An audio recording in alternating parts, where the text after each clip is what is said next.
یعنی حضرت آدم علیہ السلام اور حضرت نوح علیہ السلام، کیونکہ حضرت نوح علیہ السلام نے اس کشتی پر حضرت آدم علیہ السلام کا تابوت بھی اپنے ساتھ رکھ لیا، اور اس کشتی کے ایک طرف مرد اور دوسری طرف عورتیں بیٹھی تھیں۔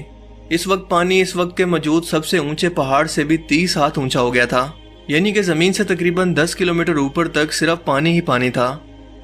10 محرم کو 6 مہینے کے بعد یہ کشتی ترکی میں موجود جودی پہاڑ پر آ کر ٹھہر گئی، جس کے نشان آج بھی اس پہاڑ پر موجود ہیں، کیونکہ برف نے ہزاروں سال تک اس کے نشان کو ختم ہونے سے بچائے رکھا۔ سب لوگ پہاڑ سے اترے اور جو پہلا شہر بسایا گیا اس کا نام تھا سوق السمانین۔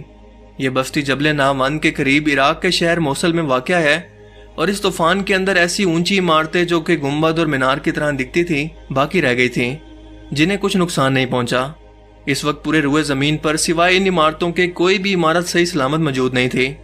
یعنی یہ اہرام حضرت آدم علیہ السلام کی تخلیق سے بھی 5750 سال پہلے یا تقریباً 6500 سال پہلے کے بنے ہوئے ہیں، اور یہ قوم جن کی تعمیر ہیں، جو کہ حضرت آدم علیہ السلام کی پیدائش سے تقریباً 60,000 سال پہلے زمین پر انسانوں کی ہی طرح بستے تھے۔ اگر دیکھا جائے تو یہ سوال اٹھتا ہے کہ جنات جیسی قوم کو اتنی بڑی تعمیر کرنے کی ضرورت کیوں پڑی، وہ بھی انسانوں سے پہلے، کیونکہ اس کے بعد ان کی کوئی بھی ایسی تعمیر ہمیں نظر نہیں آتی جس کے بارے میں کہا جائے کہ یہ جنات کی بنائی ہوئی ہیں۔ بیت المقدس کے بارے میں بھی اگر کہا جائے کہ وہ جنات کی بنائی ہوئی ہے تو وہ جبری طور پر حضرت سلیمان علیہ السلام کے حکم پر جنات سے بنوائی گئی، کیونکہ اللہ تعالیٰ نے جنات کو حضرت سلیمان علیہ السلام کے تابع کر دیا تھا۔ لیکن سب سے اہم سوال یہ ہے کہ 15 سے 20 ہزار سال پہلے جب انسانی قدم نے زمین کو نہیں چھوا تھا، تب جنات کو اس جبری کام پر کس نے مجبور کیا؟ یہ ایک ایسا سوال ہے جس کا جواب ہم نہیں جانتے، کیونکہ اس کا ذکر نہ تو تاریخ کے اندر کہیں موجود ہے اور نہ ہی کوئی ٹائم ٹریولر آ کر ہمیں اس بارے میں بتا سکتا ہے، بلکہ اس کا علم صرف اور صرف اللہ تعالیٰ کی ذات کے پاس ہے۔ تو کیا مصری قوم اس تخلیقات کے بانی نہیں تھے؟ یعنی کہ مصری قوم اس کو بنانے والی نہیں تھی، کیونکہ مصری قوم تو آج سے تقریباً 5000 سال پہلے ہی دریائے نیل کے کنارے آباد ہوئے تھے۔ اور دوسری بات یہ ہے کہ یہ اہرام پوری دنیا کے اندر موجود ہے، نہ صرف مصر کے اندر۔ تو کیا احمد رضا خان بریلوی کے مطابق جنات ہی ان کی تعمیر کے ذمہ دار تھے؟ کیونکہ 250 ٹن وزنی پتھروں کو سطح زمین سے 6000 فٹ اوپر لے کر جانا آج کے جدید دور کے ہیلی کاپٹر کے بس کی بات نہیں ہے۔ ہاں، ہوائی جہاز اتنا وزن اٹھا سکتے ہیں، لیکن مطلوبہ مقام تک بالکل درست طریقے سے ان کو پہنچانا ان کے اوقات سے بھی باہر ہے۔ حتیٰ کہ 250 ٹن وزنی پتھروں کو 6000 فٹ کی بلندی پر پہنچایا گیا اور اس کے بعد ان اہراموں کو تعمیر کیا گیا، یا پھر اسے واقعی ہی کسی خلائی مخلوق کا کارنامہ سمجھا جائے۔ خلافت عباسیہ کے 7ویں خلیفہ خلیفہ مامون الرشید کے بارے میں کہا جاتا ہے کہ وہ اسلامی دنیا کے اکیلے ایسے بادشاہ ہیں جن کو علمی اور تحقیقی کام کا شوق تھا۔ انہوں نے اعلان کر رکھا تھا کہ جو بھی شخص ان کے لیے کتاب لکھ کر دے گا یا کسی غیر ملکی کتاب کا ترجمہ عربی زبان کے اندر کرے گا تو وہ اس کو اس کتاب کے وزن کے برابر سونا انعام میں دیں گے، اور ساتھ ساتھ اس کتاب میں موجود علمی مواد کے لحاظ سے اسے انعام و کرام سے بھی نوازا جائے گا۔ اسی وجہ سے دنیا بھر کے اسکالرز اور سائنٹسٹ مامون الرشید کے پاس اکٹھے ہو گئے۔ اس وقت مصر اسلامی دنیا کے قبضے میں تھا۔ جب خلیفہ کو یہاں موجود کچھ عجیب و غریب عمارتوں کا پتہ چلا اور ساتھ میں یہ بھی پتہ چلا کہ اس کے اندر مصری بادشاہوں کو اپنے خزانوں کے ساتھ دفنایا گیا ہے، تو مامون الرشید اپنے ساتھ سینکڑوں ریسرچرز کو لے کر اس جگہ کے لیے نکلا، اور آج کل جہاں ابو الحلول کا مجسمہ ہے اس کے اوپر پڑاؤ ڈالا۔ انہیں سخت مایوسی اس وقت ہوئی جب انہیں احرام کے اندر داخل ہونے کا کوئی راستہ ہی نہیں ملا۔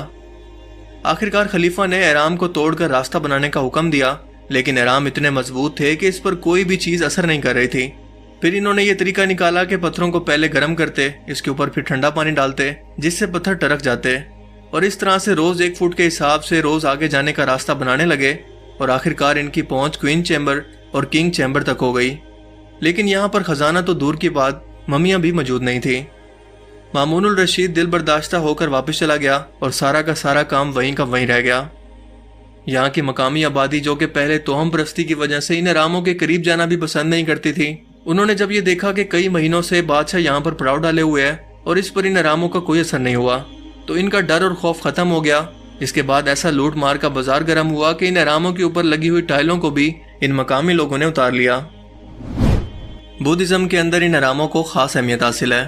ان کے مطابق یہ احرام زیر زمین دنیا کا راستہ ہیں اور روحانیت کا مرکز ہیں، جبکہ دنیا میں جب کوئی بڑی مصیبت آتی ہے تو ان کے روحانی پیشوا نیچے چلے جاتے ہیں، اور یہی جگہ ان کے روحانی پیشوا کے نیچے جانے کا راستہ ہے، یعنی کہ ان کے روحانی پیشوا کی زیر زمین جگہ پر حکومت ہے اور ان کی مرکزی فرضی شہریت ان کے نیچے ہے، جہاں پر دلائی لاما اور روحانیت میں آگے بڑھے ہوئے شخص حکومت کرتے ہیں۔ اب اگر سوال کیا جائے کہ چلو مان لیتے ہیں کہ جب تک زمین کے حالات ٹھیک نہیں تھے تب تک تو یہ لوگ نیچے رہتے ہیں، لیکن آج کل جب زمین کے حالات بالکل ٹھیک ہیں تو وہ اوپر کیوں نہیں آتے؟ اس کے علاوہ تاریخ میں نیپولین نے بھی اہراموں کی شہرت سن رکھی تھی۔ اس نے جب مصر پر حملہ کر کے غزہ پر قبضہ کر لیا اور پھر اس کے بعد اہراموں کی بنیادوں کو کھود کر اس کے اندر جانے کا راستہ کھلوایا تو تمام ورکرز کو باہر روک دیا گیا اور نیپولین اکیلا اس اہرام کے اندر داخل ہوا۔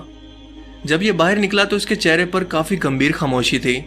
اس نے اپنے ساتھیوں کو سامان اٹھا کر یہاں سے چلنے کے لیے کہا اور ان کے پوچھنے پر بالکل کچھ بھی نہیں بتایا کہ وہ اتنا خاموش کیوں ہے۔ غرض یہ کہ اہرام مصر ایک ایسی پہیلی ہے جس کو حل کرنے کے اندر آج کی ہماری موجودہ سائنس اور موجودہ دور کے ایڈوانس ترین انسان کی عقل ناکافی ہے، لیکن کوشش اور کھوج انسان کی فطرت کے اندر شامل ہے، اور اب یہ دیکھنا ہے کہ یہ فطرت اسے کہاں تک لے جاتی ہے کہ ہزاروں سال سے نیچر اور وقت کی مار کو جھیل کر وقت اور انسانوں کو چیلنج کرنے والی یہ پہیلی آخر انسانوں کے ہاتھوں کب حل ہوتی ہے اور حل ہوتی بھی ہے کہ نہیں۔ میرا اپنا ذاتی طور پر یہ ماننا ہے کہ یہ کسی انسانوں جیسی مخلوق کا کام نہیں ہے، بلکہ جنات کا ہی کام ہے جو کہ طاقت کے اندر بے مثال ہوتے ہیں۔ لیکن آپ اس بارے میں کیا سوچتے ہیں؟ اپنی قیمتی رائے کا اظہار کمنٹ سیکشن میں ضرور کیجیے گا۔ اگر آپ کو یہ ویڈیو اچھا لگا تو اسے ضرور لائک کیجیے اور اپنے دوستوں کے ساتھ بھی ضرور شیئر کریں۔